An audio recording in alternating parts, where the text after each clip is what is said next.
संभल में शाही जामा मस्जिद से जुड़ी इस वक्त की बड़ी खबर आप तक पहुंचा दे।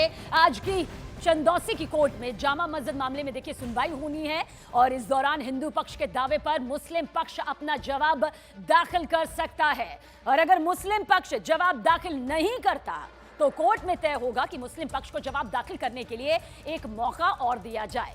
दरअसल हिंदू पक्ष ने जामा मस्जिद में मंदिर होने का दावा किया, इसी पर मुस्लिम पक्ष अपना जवाब दाखिल कर सकता है।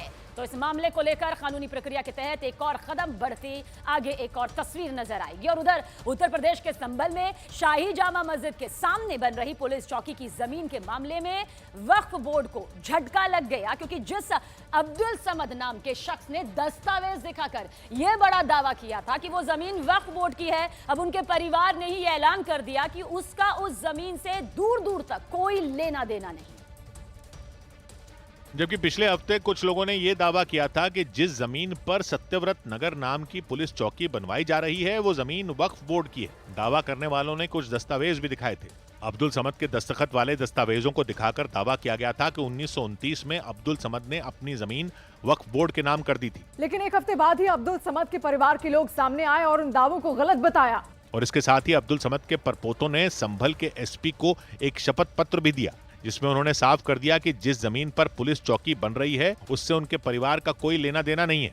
हमें कोई एतराज नहीं है, बहुत अच्छा बात है चौकी बनी और बड़ी खुशी की बात है। अपने शपथ पत्र में अब्दुल समद के परिवार ने यह भी बताया कि शाही जामा मस्जिद के सामने वाली जमीन उनके परिवार की नहीं बल्कि सरकार की है। ये वास्तव में सरकारी जमीन है, इस पर पुलिस चौकी का निर्माण हो रहा है और इससे इनके परिवार को भी खुशी है। पिछले हफ्ते इसी जमीन के दस्तावेजों को AIMIM पार्टी के अध्यक्ष असदुद्दीन ओवैसी ने भी सोशल मीडिया पर पोस्ट किया था। उन्होंने उन्हीं दस्तावेजों के आधार पर दावा कर दिया था कि वक्फ बोर्ड की जमीन पर पुलिस चौकी का निर्माण शुरू कराया गया।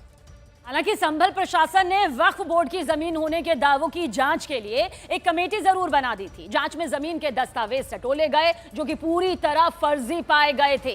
पुलिस ने उन दस्तावेजों को पेश करने वालों पर केस भी दर्ज कर लिया था और इन सभी के बीच संभल के खग्गूसराय मोहल्ले में मिले प्राचीन शिव मंदिर के पुजारी ने धमकी मिलने से इनकार कर दिया, जबकि न्यूज 18 के कैमरे पर उन्होंने खुद ही अपनी जान को खतरा बताया था और पुलिस प्रशासन से हथियार के लाइसेंस की मांग भी की थी। लेकिन 2 घंटे बाद ही पुजारी शशिकांत शुक्ला ने धमकी मिलने की बात से इनकार कर दिया। उन्होंने बताया कि हथियार का लाइसेंस लेने के लिए उन्होंने धमकी वाली बात कही थी। कुछ लोगों के चढ़ाए वंश मैंने जो है ये बोल दिया था लाइसेंस के उसमें, और मुझे कोई भय नहीं है, सुख शांति है और कोई भी किसी प्रकार की कोई घटना घटित नहीं हुई मेरे साथ। पुजारी शशिकांत शुक्ला ने यह बयान जारी करने से 2 घंटे पहले ही न्यूज 18 के कैमरे पर धमकी मिलने की बात कही थी। हम अज्ञात है, नाम नहीं जानते, हमको पहचानते नहीं है, लेकिन उन्होंने ये कहा पंडित जी आपकी भलाई यही है कि मंदिर छोड़ दीजिए और अपने जो है घर रहिएगा, यही उत्तम है। यानी खग्गूसराय में मिले शिव मंदिर के पुजारी ने पहले धमकी की बात कही, फिर खुद ही उससे इनकार कर दिया। बीते साल 14 दिसंबर को बिजली चोरी पर एक्शन के दौरान खग्गूसराय मोहल्ले में प्रशासन की टीम को शिव मंदिर मिला था। प्रशासन ने 46 साल बाद मंदिर के कपाट खुलवाए थे। मुस्लिम आबादी वाले मोहल्ले में शिव मंदिर वहां बने मकानों की दीवारों में छिपा हुआ था। पुजारी शशिकांत शुक्ला तभी से मंदिर में पूजा पाठ करने में जुट गए थे।